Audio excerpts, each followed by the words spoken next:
Shawn Rech is joining us. Shawn is the director of Convicting a Murderer, which the first episode premieres tomorrow night at 9 p.m. for free on X, and then moves over to Daily Wire Plus. This is basically it's 10 parts, right?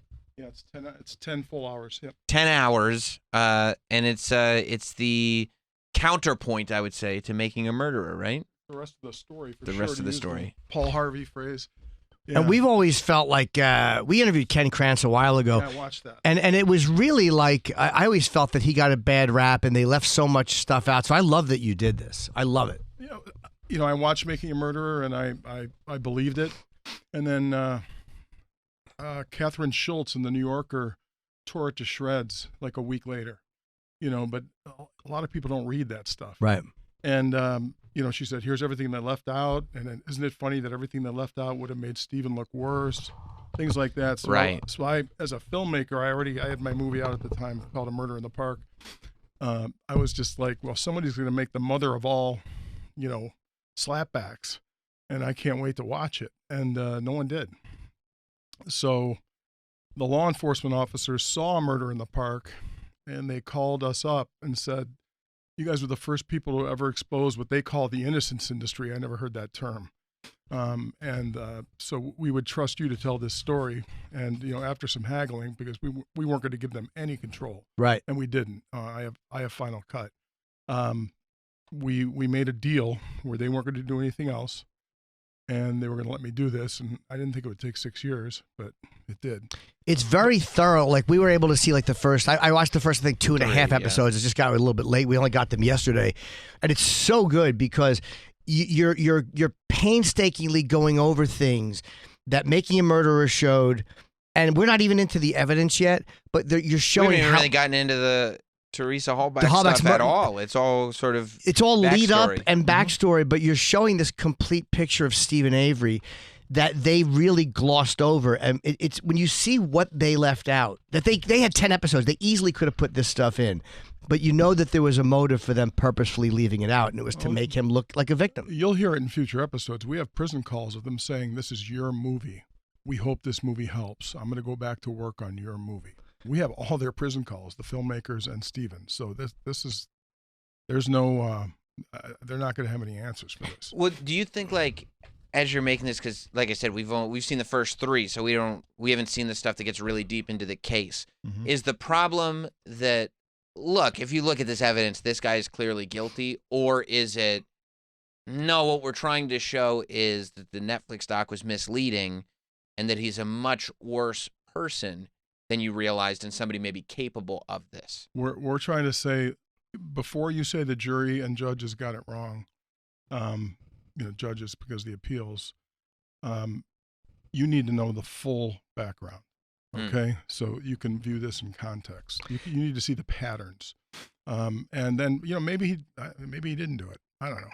You know, I tend to agree with the jury, but you know, you need the full background, and we do get into a lot of other things. You know, I mean, he's just not. You know, when they say Stevie stole a cheese sandwich and, you know, a 6-pack of Pabst Blue Ribbon, that's just not true. Yeah, some of the stuff you guys go over very early on in the series is like, I mean, hideous stuff. And some of it too, you're looking at like in itself, him breaking into a place 3 times and not one is not bad. But then again, when you add this to it, and you add that to it, and you add that to it, and then you see the documentary makers left all of it out. How about the burglary spree on his honeymoon?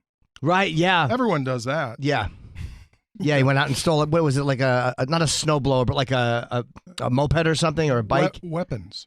Oh, did he steal weapons? Yeah. Oh, the shotguns, right, yeah. Yeah, he stole shotguns. Yeah, he was a bad guy. Do you think that his time, because a big part of it too is the way, sort of while he was in jail for the crime that he did not do, the first 6 years for the crime that he did do, the Correct. next 12 for what he didn't do. Thanks for getting that. Right, yeah, I saw, don't. that was, I didn't know that until I watched I didn't either. doc. They just said 18 years, and then you're like, oh, wait a minute, that first one They was were like, for no, an the 6 attempted, years he was guilty. it was for the attempted kidnapping, right, Yeah. of the cousin. But do you think At that, gunpoint. do you think that With a baby in the car. Right, yeah.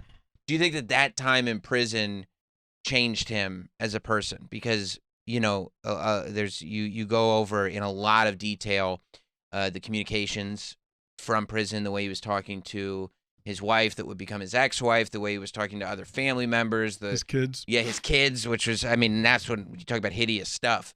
Do you think that he became a different person in prison, that it somehow it's possible brought that this out in him? It's possible that he got even worse, but he went in, in my opinion, a pretty twisted guy. Mm-hmm. You know, he just, I think he was like the favorite kid. I think he was the alpha male in the family when the father got older. And you're going to, if you watch the whole series, you're going to hear some stuff you're not going to believe, because these people are painted as they're painted as poor. They're not poor. They're painted as these folksy, happy people. They're not, they're miserable and they're sick. And you're going to hear some phone calls. You're going to hear some things from the parents that are going to shock you. We're not trying to destroy their reputation. And, you know, Dolores Ma Avery just recently passed away, but I mean, this is stuff that happened, so we're documenting it. Yeah, it's fair too, because one thing that always rubbed me wrong about the original, and I remember watching this, is every time Teresa Hallback's family was on, they were the villains, and I was like, "What the fuck with these?"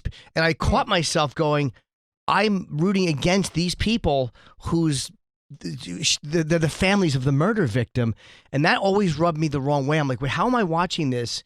And I think after that, I started Googling things that the Avery case left out, because like, why am I rooting against the family? Like I was falling into the documentary thing of thinking he didn't do it. So whenever they came on, they were the bad guys because they were saying that he was guilty. Start to realize, oh, there is something. There's this. The documentary makers are doing something here that's kind of shitty. So I started looking into stuff that was evidence that was left out. And he led people down that road. Alec Baldwin on his podcast and his show was like, "There's something about Teresa's brother. He's smooth as silk, but I don't see any remorse." You know, it's just like, wait, that all, people are like, "Oh, you know, we're past making the truthers now." They're like, "Yeah, we know Making a Murder was all BS, but we found 80 more things." Okay. Right. Well, Making a Murder is what made this train leave the station. Yeah. You know, people got divorced over this. It's weird that it's weird that show business people would also kind of fall into the narrative thing, because it's like, you know how projects are made. Did you see the tweets that we? Yeah. I was thinking, like everybody, Ricky Gervais. I mean, like everybody. Yeah. I didn't even fault people who at first, because I think at first I believed it. Well, I believe it. Of course. So people who were at first going, justice, but it's like once you get into it, and once Ken Krantz puts out a book, and once there's so much information available, the fact that you guys mentioned something which was really good in this, which is how people dig in their heels and just don't want to be wrong, and they don't want to let go of the point of view. And instead of just admitting like, oh, fuck, those documentary makers, which, by the way, the fact that he was wrongly convicted and spent all those years in prison and then got out and committed a murder is still a fascinating story. We used to be a bunch of beggars. Documentary filmmakers, we used to get, I never did, but we used to get grants, do crowdfunding, all this stuff, and just beg to tell the straight news. So when all these networks, when Fox went right and MSNBC went left, and they left the truth untold in the middle, they handed us an opportunity on a silver platter, us documentarians. And all of a sudden, you know, since around the Jinx, that changed the game. Yeah, we make millions of dollars in documentaries now, you know, but man, that's going to get killed if we don't tell the truth. So is that kind of your motivation here? Is like, as a guy who makes documentaries, I want to preserve the market. I want to preserve the market, to be honest with you. Yeah. You know, I'm not going to apologize for employing 40 people, you know, and doing 6 or 8 films at a time, which is what we do.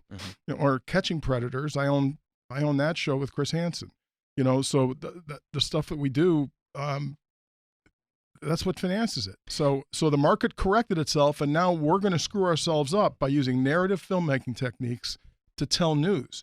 Then the documentarians are like, "Hey, we didn't have a dog in this race." Yeah, you did. And they also say, "Oh, we use narrative filmmaking techniques." Well, you can't do that. You can't do that when it's implied. People trust us, and they think they're watching the truth. That's why the record had to be corrected. I made a lot of money. I would have done this for free. And by the way, I was completely blackballed in Hollywood. My agents here in New York were like, you know, because they co-pro with Netflix. They were like, "We don't even want to talk about that project." So Netflix is pissed about this. I don't know. Netflix didn't tell anybody to not buy it. I don't believe there's anything nefarious there. I just think everybody's afraid to piss them off. The Daily Wire, I'm watching this. I'm like, it's interesting what they're putting on. that platform. Like this is they're doing a lot of non-political stuff. They're doing children's programming that just doesn't have any trans people in it. You know, they're doing a lot of stuff just to feed the masses who don't like the way things are going right now. What was the first thing you saw in this Avery case that made you go like, fuck, this is wrong? Like, what were the first piece of evidence? For me, it was a bit of, I think Ken Krantz said there was more blood than they indicated in the car and in other places that the documentary left out. What was the first one? The first thing for me was, as a filmmaker, when I was watching it, I'm like, this blood vial thing is just a bomb. The fact that there's a hole in the blood vial. Little did I think, how the hell did the blood get in the vial? Right. Okay. But, that was the big thing for me. And then I just couldn't understand as a filmmaker, when I watched the end, I thought, I'm watching like the last 5 minutes of episode 10. I'm like, they're going to close this loop. They're going to say some more about the blood vial. They never did. It was a non-issue. There was EDTA in it, in the blood. That was in the vial. It's a preservative. So that would have been in the sample, and it wasn't. So there was somebody ready to testify. The defense didn't even they didn't even bring it up, so they didn't have to bring in that nurse to testify how they put the blood in there. Right. When I saw that, I knew it was deliberate. Yeah. I knew it was deliberate. And then I watched their interviews, and they were like, well, we had to do it for brevity. This thing has to track this, which I understand is hard to get a movie to track. Okay. So you don't always put everything in, but the things that fall on the cutting room floor, if they're all things that would have made Steven look bad, there's something wrong. Well, what do you think the motivations of the filmmakers were? If they why would they deliberately try to make this guy look better than he was? Because Netflix sent them notes telling them to. Oh, so the original three-parter. We have the notes. Okay. Yeah, I think it was 3 parts or a 3-hour doc. I'm not positive on that. I know it was profoundly changed when Netflix got a hold of it, and they wrote a lot of notes to the filmmakers to try and get them to have a point of view, and to try and get them to make the baddies look worse. Every time there's a cop, use ominous music. You have those notes. That's a note. Oh, it's in the series. Yes. I hope people know this is just a theory, because we're kind of saying the cops killed Teresa. That's from a Netflix. That's a note from a Netflix. How did you get person. the notes? Discovery from the lawsuit where Andrew Colburn sued Netflix. Oh wow! But he lost. I mean, it's a very high standard. It's tough to win those cases. Sure, but once stuff gets into Discovery, it's there. It's there. Wait, he lost. He was one of the cops. Did he sue for defamation? Sued for defamation, and the court found for the filmmakers, which, I feel bad because I like Andrew Colburn as a human being. After the interview, he cried and hugged me and said, "Thank God someone's going to try and tell this story the right way." But there should be an extremely high standard. Otherwise, people are swatting you. Trying to lawyer you to death. Yeah, but there's also too, when they get something so wrong, like if they paint somebody as a murderer or as an incompetent who allowed a murderer to, this should also be for journalists and anybody, you should have to know that you're telling the truth before you put it on film. It shouldn't just have to be actual malice. You should have to know you're telling the truth. At the beginning of this, when we started filming, Andrew Colburn handed me what we used to have with all of our DVDs in it, one of those, vinyl cases with 37 CDs, audio CDs, full of death threats. 37. Wow.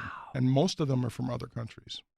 So this impacted, nobody knows for sure how many people watched Making a Murderer, probably 100 million plus. Right.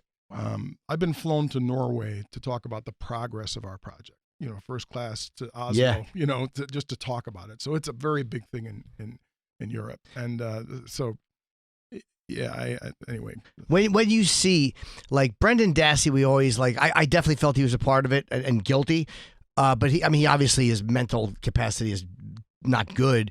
But that lawyer, his first lawyer, whose name, was it Len? Len Kaczynski. He got painted as such a bad guy, but it turned out he was giving him the right advice to take the 7-year deal. It was 7 years, right? He was giving the right advice, but that wasn't awesome lawyering. No, but but his advice. He made some huge mistakes. He got painted as this evil guy, right? But wasn't his advice good about taking the 7? Just take this deal. He should have. He should have taken that deal. He'd be out. Oh, he would have been out. Yeah. That kid. If Stephen Avery didn't exist, that kid would be playing video games that day. Not out. doing whatever he actually did. Do you think he knew he was committing a rape? Meaning, or did he think that he was just having sex with this person because his uncle told him to? Or do you think that he knew, like, hey, I'm doing something that this person doesn't want me to do, I'm hurting them? I don't know. He went home in between while she was still alive, allegedly, and could have saved her. His mother on a phone call says, "My God, you could have been the hero." He goes, "Yeah, but then I would have been, in trouble." So he had enough. Okay. He said that on a prison self-preservation, yeah. But also, I mean, and like I said, we haven't seen the whole doc or anything, but it seems like the Avery family as a whole, the way they behaved and kind of behaved within a familial unit, you could easily see why a young person who was diminished as it was, but also just somebody who wasn't an adult, the idea of what's normal and what's not normal could have been dramatically different growing up in an Avery family than sure. His paradigm had to be all messed up. Yeah, being a part of that family. Right. That's what it seemed like anyway. Watching. So when you were talking about, finding that spot that people like, where it's just telling the truth, did it concern you at all when you landed with the Daily Wire? Because regardless of whether, we think that they put out political shows, we know the perception, right, of the Daily Wire is that they are this political body, especially Candace Owens is a very politically polarizing figure to attach with your movie. I'm sure, or with the series, I'm sure that without watching, you're going to get a lot of people who are going to think this is somehow tied to right-wing something. It's not a right-wing piece. I'm Republican. Okay, I'll tell you that right now. But it's not about politics. I think there are guilters who are on both sides of the aisle. I think there are truthers who are on both sides of the aisle. How do you avoid the temptation, though, when you're making a documentary and you know that if I go down this road, it makes the story better and more interesting? Isn't it hard to, even if you can't do it, isn't it hard to avoid that? Like things that will make it more interesting? You can do it, but you have to wink at the audience. You have to say, look, this is just a theory. This is the things Netflix said in their notes should have been said in the series. Like, hey, this is just a theory. But instead they just pushed it so hard and just accomplished it so well, getting people to think that these law enforcement officers were the epitome of evil. Yeah, and didn't they, but Dassey, because they showed that interview, like, oh, poor guy, but weren't there like hours of interviews before that where he said... in which he was not led. In the original interview, he was not led. They look, when I watched it and I saw them saying, okay, I'm going to come out and say it, who shot her in the head? I was like, that's leading. That doesn't, no. Yeah. That's horrible. It's horrible what they're doing to this kid. I believe that. But then I watched the original interview, when his cousin said, my cousin Brendan is crying every day and he lost 50 pounds and he's not himself and there's something wrong. When she told the police that and they thought he might be a witness, they brought him in that interview. He spilled his guts, and that's I'm gonna get 1,000 tweets over that. But he did. He spilled his guts, and they sat there and listened. What are the tweets? What do you mean 1,000?